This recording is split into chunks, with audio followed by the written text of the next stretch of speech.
Welcome, dear listeners, to the very final episode of Supernatural Scotland, the podcast, Season 2.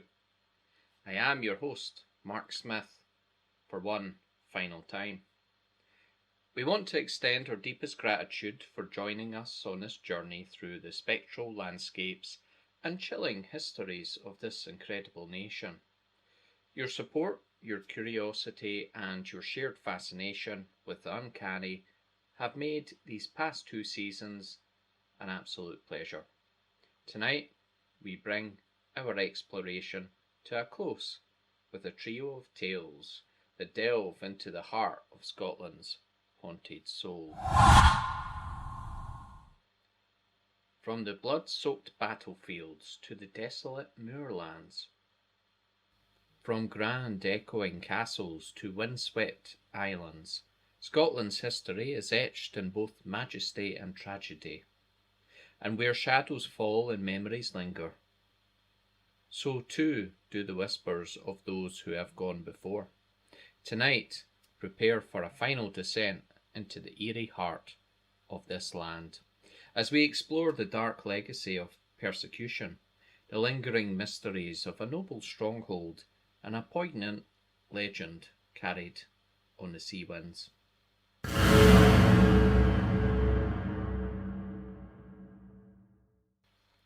Our first location on this final spectral journey takes us to the unassuming rise known as Witch Hill, or Culloden Hill, near the village of Calder.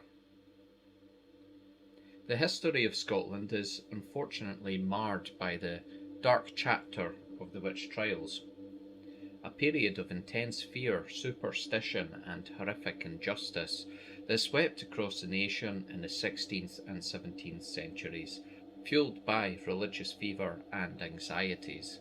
Countless individuals, predominantly women, were accused of witchcraft based on flimsy evidence and often brutal interrogations. Across Scotland, these unfortunate souls faced imprisonment, torture, and ultimately execution, often by burning at the stake or hanging. Witch Hill, near Calder, stands as a stark and sombre reminder of this tragic period.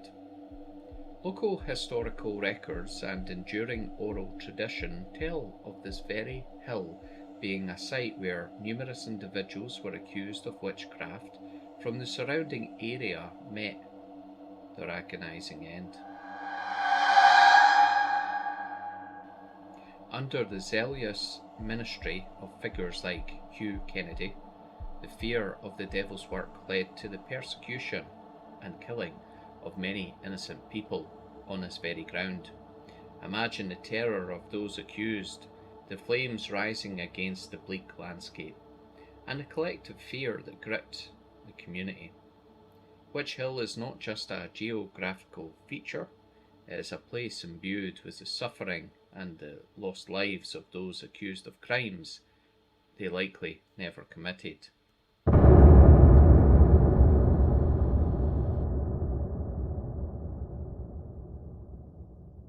Standing on Witch Hill today, it's difficult to fully comprehend the horrors that unfolded on its slopes centuries ago. Yet the very name serves as a chilling testament to the past. It is said that the land itself remembers the screams and injustice. While overt hauntings might be less frequently reported than in more enclosed locations, many who visit speak of a profound sense of unease. A heavy atmosphere that seems to cling to the hillside.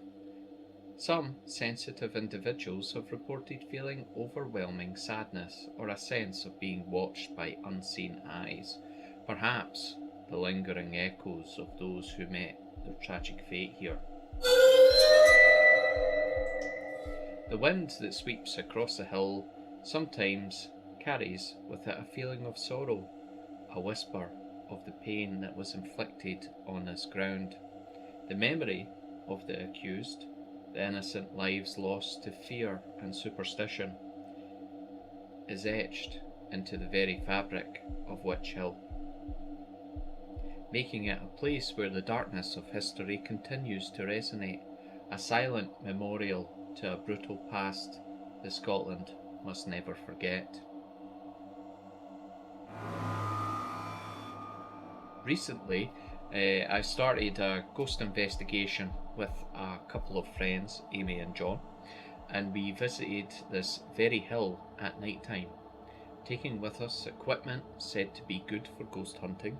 We were very happy with the findings and the results from the equipment. John held the EMF reader, which rather quickly started to flicker, and at times right up to red. We used a couple of apps on the phone. Now this phone didn't have a SIM card, it was set in flight mode, and this was used to contact the spirits. During this time we had some responses, but nothing concrete. We finally started to use an app which is a lot like a spirit box. Basically it flicks through radio frequencies very quickly, and we also put down cat balls on the ground. Now these balls would light up when touched or moved. We started to receive responses directly to our questions quite quickly, and the wind picked up. The camcorder I had been using for a short time ran out of battery very quickly, as if something was sucking the power straight from the battery. It was then John made us aware of a ball lighting up nearby, and soon after a voice came on the phone and said, "Ball." The hair on my neck stood on end as I felt a chill in the air. Soon after we asked about those who died on the hill, we received a response, "Witch." The spirit then tried to trick us into thinking it was a holy spirit, but when asked if it was a dark entity, we kept receiving messages telling us to run, go, and beware. As it continued to tell us to leave, we decided the best course of action was indeed to leave this place, for who knows what dark spirits haunt the grounds here.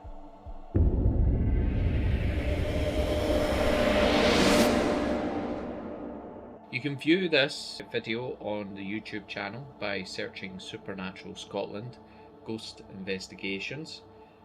I hope you enjoy the first video. Now, our second location takes us north to the imposing ruins of Huntly Castle in Aberdeenshire, a place steeped in history and shrouded in its own mysteries. Huntly Castle, once a magnificent stronghold of the powerful Gordon family, boasts a rich and often dramatic history spanning centuries, from its early medieval origins to its later Renaissance grandeur. The castle witnessed royal visits, political intrigue, and periods of conflict. Imagine the bustling courtyards, the grand halls echoing with the voices of lords and ladies, and the strategic importance of this fortress in the northeast of Scotland. The Gordons were a dominant force in the region, and their power and influence are often intertwined with the castle's story. However, amidst this history of power and prestige lies a more personal and unsettling tale, one that has contributed to the castle's spectral reputation. The sudden and mysterious death of the 5th Earl of Huntly in 1576, an event that was followed by a series of strange occurrences within its walls.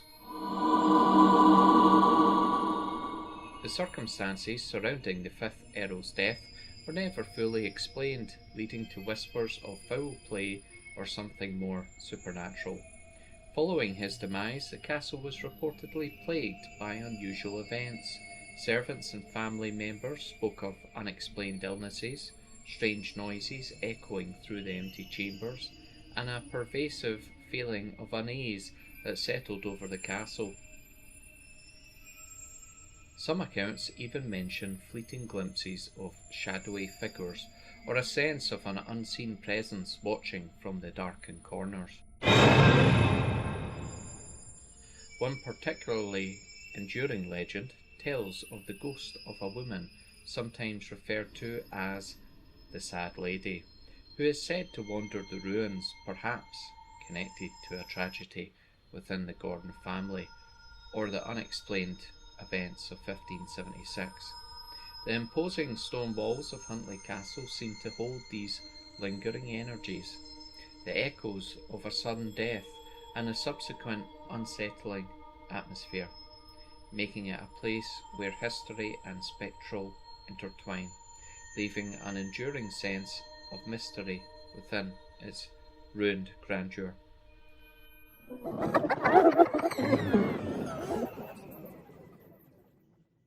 Finally, our last spectral tale for this season takes us to the remote and windswept northernmost inhabited island of the United Kingdom, Unst, in the Shetland Islands, and the poignant legend of the White Wife.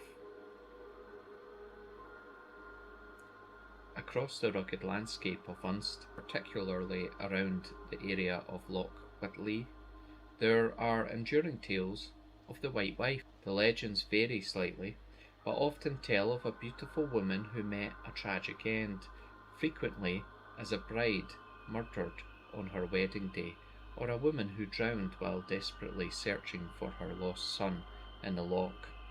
It is said that her spectral figure, often described as a pale shimmering form, can sometimes be seen near the loch or wandering the desolate shores. The stories speak of a deep and lingering sorrow, a restless spirit forever tied to the scene of her tragic loss. Some locals claim to have heard faint, mournful cries carried on the wind. A statue now stands near Loch Whitley, a memorial to this enduring legend, a testament to the power of local memory and the enduring presence of tragedy within the folklore of this remote and beautiful island, a final haunting whisper from the edge of Scotland. And so, dear listeners, we reach the end of our spectral journey through Season 2 of Supernatural Scotland. We extend our heartfelt thanks once again for joining us as we explored the haunted history and chilling legends of this captivating land. Your support has truly been invaluable. At the moment, I use a rss.com distributor for the podcast.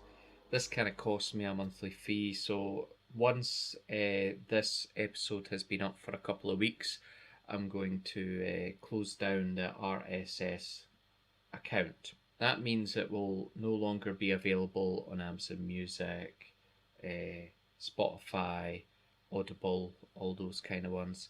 It will still be available, I promise, on the YouTube channel, just the normal YouTube. So if you do want to go back and listen to any episodes, you can go to our YouTube channel to listen to them, and you will be able to see any updates on any further projects that we complete, and you'll be able to see any other projects that we complete here at Supernatural Scotland. Our exploration of the paranormal continues. We are excited to announce our brand new project, Supernatural Scotland Ghost Investigations, where we take our fascination with the uncanny into the field. The first episode will be available shortly on YouTube under the name Supernatural Scotland Ghost Investigations. Join us there as we delve into the real world paranormal investigations. And from the shadowed glens to the echoing castles, from all of us here at Supernatural Scotland, may your nights be filled with wonder and only the gentlest of whispers from beyond. Goodbye, dear listeners, for now.